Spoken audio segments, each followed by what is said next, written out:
எனதன்பு மேச ராசிக்கார நேயர்களுக்கு எனது இனிய வணக்கங்க. நம்ம இன்னைக்கு வீடியோ பதிவுக்குள்ள முழுமையா போறதுக்கு முன்னாடி முருகரை மனதார வணங்கிட்டு வீடியோ பதிவுக்குள்ள போகலாங்க. ஓ முருகா போற்றி, ஓ முருகா போற்றி, ஓ முருகா போற்றி, எனைக்காக்கும் முருகனே போற்றி. நல்லதே நடக்கும், நல்லது மட்டும்தான் நடக்கும். ஆரம்பத்தின் அடையாளம் ஆற்றலின் உருவம், அதுதாங்க நம்மளோட மேசம். துணிச்சலோடு முன் செல்றது இவங்களோட ஸ்டைலா இருக்கு. யாரையும் காத்திருக்க வைக்க மாட்டாங்க, யாருக்காகவும் இவங்க காத்திருக்க மாட்டாங்க. தங்களுக்கான பாதைய தாங்களே உருவாக்கக்கூடியவங்களா இவங்க இருக்காங்க. வெற்றி இவங்களுக்கு ஒரு இலக்கல்ல, அது இவங்களுடைய இயல்பா இருக்குங்க. நம்மளுடைய மேச ராசிக்காரர்களுக்கு 2026ஆம் ஆண்டு ஏப்ரல் 14ஆம் தேதிக்கு பிறகு விசுவ வருஷ புத்தாண்டு ஒரு முக்கியமான காலகட்டமா இருக்குங்க. இது வாழ்க்கையில ஒரு புதிய அத்தியாயத்தை எழுத போகுது. ஏழரை சனியின் தாக்கம், குரு மற்றும் ராகு கேது பயிற்சியால ஏற்படும் மாற்றங்கள், ஒரு பெண்ணின் மூலம் வாழ்க்கையில ஏற்பட போகும் திருப்புமுனை, தொழில் மற்றும் பொருளாதார நிலை, ஆரோக்கியம், ஆன்மீகம் போன்ற பல்வேறு அம்சங்களை பத்தி இந்த வீடியோல நம்ம விரிவா தெரிஞ்சுக்க போறேங்க. 2026ஆம் ஆண்டு ஏப்ரல் 14ஆம் தேதி பிறக்கக்கூடிய விசுவ வருஷ புத்தாண்டு மேச ராசிக்காரர்களுடைய வாழ்க்கையில பெரிய அதிசயத்தை ஏற்படுத்த போகுது. இது ஒரு ரகசிய செய்திங்க. இதுவரை அனுபவித்த கஷ்டங்களுக்கு விடையெல்லாம் கிடைக்க போகுது. கர்ம சக்கரம் ஒரு முக்கியமான புள்ளியை எட்டி இருக்குதுங்க. சனி பகவான் கும்ப ராசியிலிருந்து மீன ராசிக்கு இடம் பெயர்ந்துள்ளார். இதனால மேச ராசிக்கு ஏழரை சனியின் முதல் கட்டமான விரய சனி தொடங்கிருச்சு. சனி பகவான் கர்ம வினைகளுக்கு ஏற்ப பலன்களை அளிப்பாரு. இந்த புத்தாண்டு பிறக்கும் போது சனி பகவான் விரயஸ்தானத்தில் அமர்ந்திருப்பாரு. சனி பயிற்சியின் தொடர்ச்சியாக ஒரு பெண்ணின் மூலமா உங்க வாழ்க்கையில ஒரு பேரின்மை வெளிச்சத்துக்கு வரும். அந்த உண்மை ஆரம்பத்தில் மனதை பிளப்பது போலவே அல்லது கண்ணீரை வரவழிப்பது போலவே இருக்கலாம். ஆனா அந்த வழிதான் உங்களை அடுத்த கட்டத்துக்கு அழைத்து செல்லும் மருந்து அமையும். அந்த பெண் உங்கள் உறவில் இருப்பதாக இருக்கலாம், எதிர்பாராத ஒரு அந்நிய பெண்ணா கூட இருக்கலாம். ஆனால் அவர் சொல்லும் ஒரு வார்த்தை உங்கள் வாழ்வின் திசையவே மாத்திரும். 2026ஆம் ஆண்டு ஜூன் மாதம் 2ஆம் தேதி நிகழவிருக்கும் குரு பயிற்சியின் தாக்கத்தாலும் நீங்கள் எடுக்கும் முயற்சிகள்ல சில மாற்றங்கள் ஏற்படலாம். குரு பகவான் கடகராசிக்கு போறதுனால சுக யோகங்கள் அதிகரிக்கும்.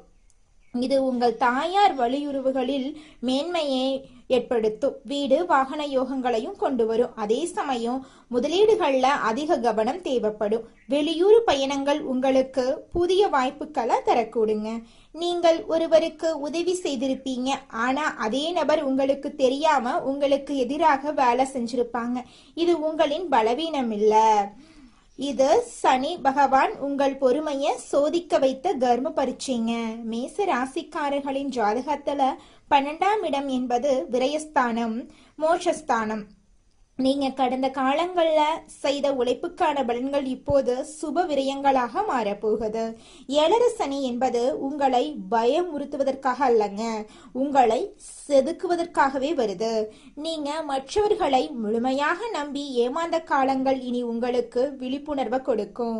ஒரு நபர் உங்களை சோதனைக்கு உள்ளாக்குவார், ஆனா அதன் மூலமா உங்க உண்மையான பலம் என்ன அப்படிங்கறது உங்களுக்கு தெரிய வரும்.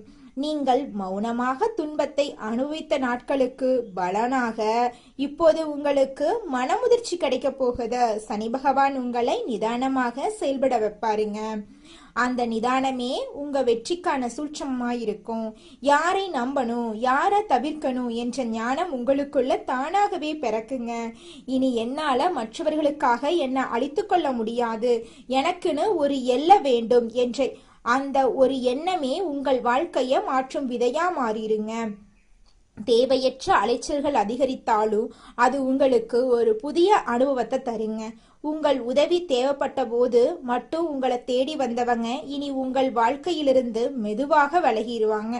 இது உங்களுக்கு ஒரு இழப்பாக தெரிந்தாலும் உண்மையில விரயசனி உங்கள் வாழ்க்கையிலிருந்து தேவையற்ற மனிதர்களை அகற்றும் பாதுகாப்பு வளையமா இதை பார்க்கணுங்க. இந்த புதிய மாற்றத்திற்கு ஒரு பெண் கருவியாக இருப்பா. அவள் சொல்லும் ஒரு சிறிய செய்தி உங்கள் மனதிலே பல காலங்களாக பூட்டி கிடந்த ரகசிய கதவுகளை திறக்கும்.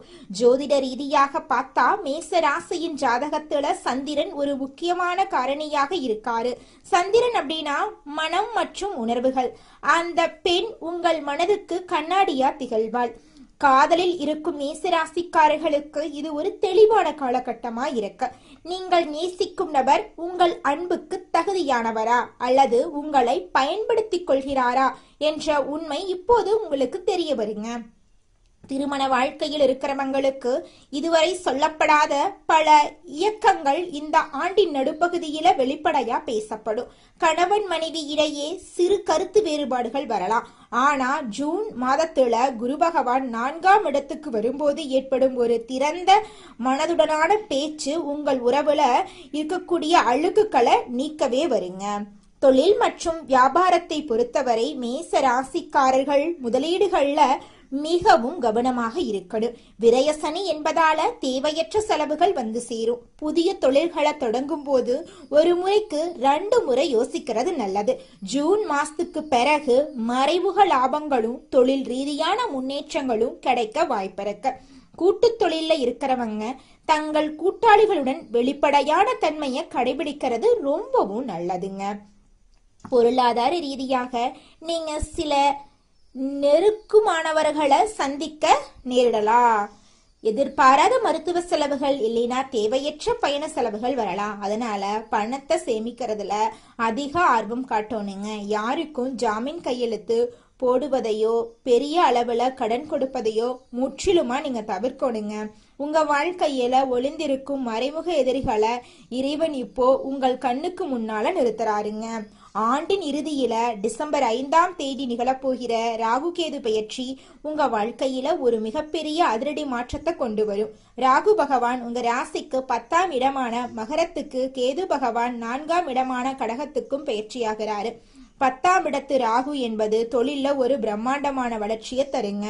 ஆரோக்கியத்தை பொறுத்தவரை உங்கள் உடல் பலத்தை விட மனபலத்தை நீங்க அதிகம் கவனிக்கணுங்க. மேசராசி பெண்களுக்கு இந்த வருடம் ஒரு புதிய பாடத்தை கற்றுத்தரும். உங்க ஆசைகளை நிறைவேற்றிக் கொள்ள நீங்க போராடுவீங்க. இதுவரை குடும்பத்துக்காக உங்களை அர்ப்பணித்த நீங்க இனி உங்களுக்காகவும் நேரத்தை செலவிட தொடங்க போறீங்க. மேசராசி ஆண்களுக்கு ஒரு முக்கியமான எச்சரிக்கை இருக்கு. தன்னம்பிக்கை அவசியம் இருக்குங்க, தேவைப்படுதுங்க. அது புடிவாதமாகவோ தலைகணமாகவோ மாறிடக்கூடாது. உங்களோட தன்னம்பிக்கை மற்றவர்களின் ஆலோசனைகளை கேட்டு செயல்படுறது 7.5 சனி காலத்துல உங்களுக்கு பாதுகாப்பா இருக்கும். அவசரப்பட்டு பெரிய முதலீடுகளை செய்யாதீங்க. தெரிந்தோ தப்பு செய்யறவங்களுக்கு துணை போயிடாதீங்க. உங்க ரகசியங்களை யார்கிட்டையும் முழுமையா பகிர்ந்துராதீங்க. கஷ்டங்கள் வந்தாலும் அதை கண்டு அஞ்சக்கூடாது. நீங்க ஒவ்வொரு கஷ்டமும் உங்களுக்கு ஒரு பெரிய பாடத்தை கற்றுத்தருங்க. உங்கள் நம்பிக்கை தான் உங்கள் ஆயுதம். அந்த ஆயுதம் எப்போதுமே கீழே போடக்கூடாது. சனிக்கிழமைகள்ல ஆஞ்சநேயர் வழிபாடு செய்யறது ரொம்பவும் அவசியங்க. தினமும் உங்க வீட்டுக்கு பக்கத்துல இருக்கக்கூடிய ஆஞ்சநேயர் ஆலயத்துக்கு போயிட்டு ஆஞ்சநேயர் கிட்ட உங்க வாழ்க்கையில இருக்கக்கூடிய நிறை குறைகளை சொல்லிக்கிட்டு வாங்க. கூடிய விரைவில் உங்க வாழ்க்கையில இருக்கக்கூடிய அனைத்து துன்பங்களும் காணல் நீரா கரைஞ்சு போயிரும். உங்களுடைய எண்ணம் போல உங்க வாழ்க்கையில நல்லது மட்டும்தாங்க நடக்கும். கெட்டது அப்படிங்கிற பேச்சுக்கெல்லாம் துளி கூட இடம் கிடையாதுங்க. ஓம் முருகா போற்றி, ஓம் முருகா போற்றி, ஓம் முருகா போற்றி.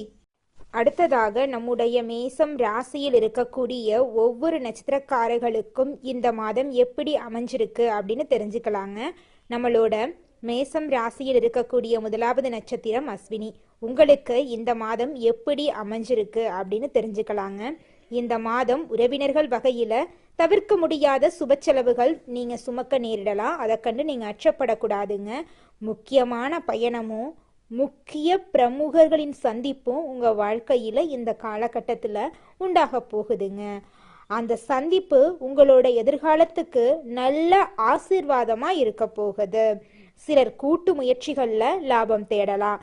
சிலர் குடும்பத்தினரோடு கூட்டு தொழில் செய்து தொழிலில் லாபம் பார்க்கலாம். உங்களோட குடும்பத்தில் இது நாள் வரைக்கும் தடைபட்ட அனைத்து காரியங்களுமே இனி வரக்கூடிய காலங்களில் தங்கு தடையின்றி இனிதே நடைபெறப் போகுது.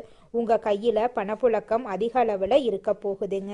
அடுத்ததாக நம்மளோட மேசம் ராசியில் இருக்கக்கூடிய நட்சத்திரம் பரணி. உங்களுக்கு இந்த மாதம் எப்படி அமைஞ்சிருக்குன்னு பார்க்கலாங்க. இந்த மாதம் ஆரோக்கியம் நல்ல விதமாக இருக்க போகுதுங்க. தொழில், வேலை, உத்தியோகத்தில் வெற்றி ஏற்படும். சேமிப்பு அதிகரிக்குங்க. உங்கள் உழைப்பும் நம்பிக்கையும் உங்களுக்கு முழுமையான பலனையும் திருப்தியையும் தேடித்தரப்போகுது. எதிர்ப்பும் இடையூறும் ஒருபுறம் இருந்தாலும் உங்களின் தன்னம்பிக்கையாலையும் தைரியத்தாலையும் நீங்கள் போராடி வாழ்க்கையில் வெற்றி பெற போறீங்க. உங்கள் வாழ்க்கையில் இது நாள் வரைக்கும் இருந்த அனைத்து பிரச்சனைகளுக்கும் படிப்படியாக தீர்வு கிடைக்க போகுது. உங்களுடைய ஆசைகள் கனவுகள் எல்லாமே நிறைவேற போகுதுங்க. உங்களோட வாழ்க்கையே சொர்க்க வாழ்க்கையாக மாறப்போகுதுங்க. அடுத்ததாக நம்முடைய மேசம் ராசியில் இருக்கக்கூடிய நட்சத்திரம் கார்த்திகை 1ஆம் பாதம். உங்களுக்கு இந்த மாதம் எப்படி அமைஞ்சிருக்குன்னு பார்க்கலாங்க. இந்த மாதம் கடமைகளை காப்பாற்றுவீங்க. பொருளாதாரத்தில் பிரச்சனை இருந்தாலும் உங்களுடைய முயற்சியின் மூலமாக பொருளாதாரத்தில் நல்ல விதமான மாற்றங்கள் வரும். உங்களுடைய குடும்பத்தில் சுபகாரியங்கள் நடக்கும். உங்கள் குடும்பத்தில் இது நாள் வரைக்கும் இருந்த அனைத்து பிரச்சனைகளும் இனி வரக்கூடிய காலங்களில் காணல் நீராக கரைஞ்சு போகுது.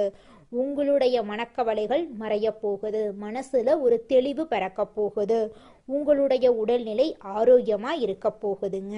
திருமணம் ஆகாதவங்களுக்கு திருமண தடை நீங்கி உங்களுக்கேற்ற சரியான வாழ்க்கை துணையோடு திருமணம் நடக்க போகுதுங்க. நல்லதே நடக்கும். நல்லது மட்டும்தாங்க நடக்கும். கந்த சஷ்டி விரதம் இருந்து முருகனை வணங்குனீங்கன்னு வச்சுக்கங்க, உங்கள் வாழ்க்கையில் இருக்கக்கூடிய அனைத்து பிரச்சனைகளும் குறைஞ்சு போயிடும். வாழ்க்கையில் அமைதி ஏற்படும். மனசில் அமைதி உண்டாகும். இந்த உலகத்தில் யாருங்க கோடீஸ்வரன்? கோடி கோடியா பணம் வச்சிருக்கிறவங்களா, பிடிச்ச உணவுகளை சாப்பிட்றவங்களா, பிடிச்ச உறவுகள் கிட்ட பேசுறவங்களா? இதுல யாருமே கோடீஸ்வரன் கிடையாதுங்க.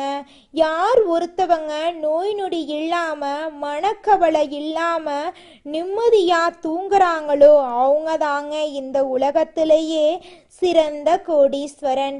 அப்பேற்பட்ட கோடீஸ்வரன் ஆகக்கூடிய யோகம் உங்களுக்கு இந்த மாதம் அமைஞ்சிருக்குதுங்க. உங்க வாழ்க்கையில இனி வரக்கூடிய காலங்கள்ல கவலை கண்ணீர் அப்படிங்கிற பேச்சுக்கெல்லாம் துளி கூட இடம் கிடையாதுங்க. இது நாள் வரைக்கும் உங்களுடைய மனசில் இருந்த மனக்கவலைகள் எல்லாம் இனி வரக்கூடிய காலங்கள்ல காணாம போகுதுங்க. நீங்க சந்தோஷமான ஆரோக்கியமான வாழ்க்கைய இனி வரக்கூடிய காலங்கள்ல வாழ போறீங்க. உங்க வாழ்க்கையில சந்தோஷம் நிலைச்சிருக்க போகுதுங்க. எதையும் சமாளிச்சு குறுகிய காலத்துல வாழ்க்கையில முன்னுக்கு வரக்கூடிய திறன் கொண்ட மேசம் ராசிக்கார அன்பர்களே, இந்த மாதம் எதையும் சமாளிக்கும் திறமை உண்டாகும். அடுத்தவங்களோட செய்கை உங்களுக்கு கோபத்தை ஏற்படுத்தலாம். அதனால நிதானமா இருக்கிறது நல்லதுங்க. சொந்த காரியங்கள்ல தாமதம் ஏற்படலாம். சின்ன விஷயங்களால மனநிறைவை அடைவீங்க. எதிர்பாலினரிடம் பழகும்போது கவனம் தேவை. தொழில் வியாபாரத்தில் இருந்த போட்டிகள் எல்லாம் குறைஞ்சு போயிடும். மருந்து, ரசாயனம் போன்ற தொழில்களில் எதிர்பார்த்த லாபம் கிடைக்கலாம்.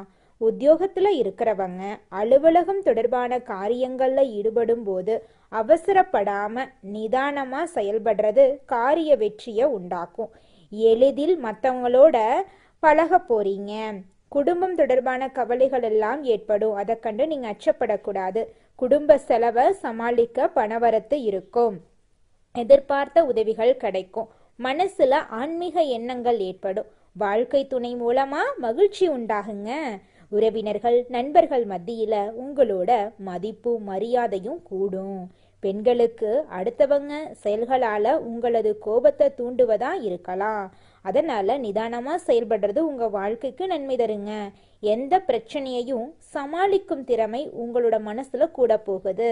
கலைத்துறையினர் நன்மை தீமை பற்றிய கவலை இல்லாம எதையுமே செய்ய முற்பட போறீங்க. நட்பு வட்டத்துல நிதானமா பழகிறது நல்லதுங்க. உற்சாகமா இருப்பீங்க. டெக்னிக்கல் சார்ந்த துறையில நல்ல பேர் உங்களுக்கு கிடைக்கும். அரசியல் துறையினர்களுக்கு எதிலுமே வெற்றி கிடைக்கும். செயல்கள்ல வேகம் உண்டாகுங்க. புத்தி சாதுரியத்தால அறிவும் திறனும் அதிகரிக்கும். எதை செய்வது எதை விடுவது என்ற மன தடுமாற்றம் ஏற்பட்டு பின்னர் நீங்கிருங்க. எதிர்பார்த்த பணவரவு தாமதமா உங்க கைக்கு வந்து சேருங்க. திடீர் சோர்வு உண்டாகும். மாணவர்களுக்கு கல்வியில இருந்த போட்டிகள் குறைஞ்சு போயிரும். எதையும் அவசரப்படாம நிதானமா செய்யறது தாங்க உங்க வாழ்க்கைக்கு நல்லது. குலதெய்வம் எங்கேயோ இருக்குது, என்னமோ இருக்குது அப்படிலாம் நீங்க நினைக்க வேண்டாங்க. நீங்க எங்கிருந்தாலும் ஒரு தீபம் ஏத்தி வச்சு அந்த தீப ஒளியில தெய்வங்கள் இருக்கிறாங்க அப்படின்னு நினைச்சு வழிபாடு செய்யுங்க. குலதெய்வமே தெரியாவிட்டாலும் வீட்டுல தீபம் ஏற்றி வச்சு ஏதாவது ஒரு நல்ல நாள்ல குலதெய்வத்தை நினைச்சு வழிபாடு செய்யுங்க. குலதெய்வ வழிபாடு குலம் காக்குங்க, குலம் தலைக்கும். முதல்ல குலதெய்வம், அப்புறம் இஷ்டப்பட்ட தெய்வம், அப்புறம் உங்களுக்கு விருப்பப்பட்ட தெய்வங்க. எந்த கோயிலுக்கு போனாலும் என்ன பண்ணாலும் ஏற்றமில்லை அப்படின்னு நீங்க சொல்லுவீங்க. தினமும் எந்திரிச்ச உடனே சூரிய பகவான நமஸ்காரம் பண்ணுங்க. அவங்களுடைய அனுகிரகம் இருந்தா போதும். மற்ற கிரகங்கள் எல்லாம் சாதகமா இல்லைனா கூட பரவாயில்ல, அந்த சூரியனுடைய பிரகாசம் உங்க வாழ்க்கையவே பிரகாசமா மாத்திருங்க. அந்த வெளிச்சம் உங்களை வந்து சேருங்க. உங்க வாழ்க்கையில் இருக்கக்கூடிய கண்ணீரெல்லாம் கரைஞ்சு போயிருங்க. உங்க வாழ்க்கையில மேலும் நல்லதெல்லாம் நடக்க நீங்க செய்யக்கூடிய பரிகாரம் என்னன்னு பார்த்தீங்கன்னா, உங்க வீட்டுக்கு பக்கத்துல இருக்கக்கூடிய கண்ணு தெரியாத குழந்தைங்களுக்கு உங்களால முடிஞ்ச உதவிகளை செஞ்சுக்கிட்டு வாங்க. உதவி செய்யணும் அப்படிங்கிறதுக்காக நீங்க லட்சக்கணக்கில் செலவு பண்ணணும் அப்படிங்கிற அவசியம் கிடையாது. உங்களால முடிஞ்ச அளவுக்கு ஒரு பேனா வாங்கித்தாங்க, ஒரு பென்சில் வாங்கித்தாங்க. இந்த உதவியை செய்யறதன் மூலமா உங்க வாழ்க்கையில நீங்க செஞ்ச பாவங்கள் எல்லாம் குறைய போகுது. உங்களுடைய வாழ்க்கையே சொர்க்க வாழ்க்கையா மாறிடுங்க. நல்லதே நடக்கும். நல்லது மட்டும்தான் நடக்கும். நன்றி, வணக்கம்.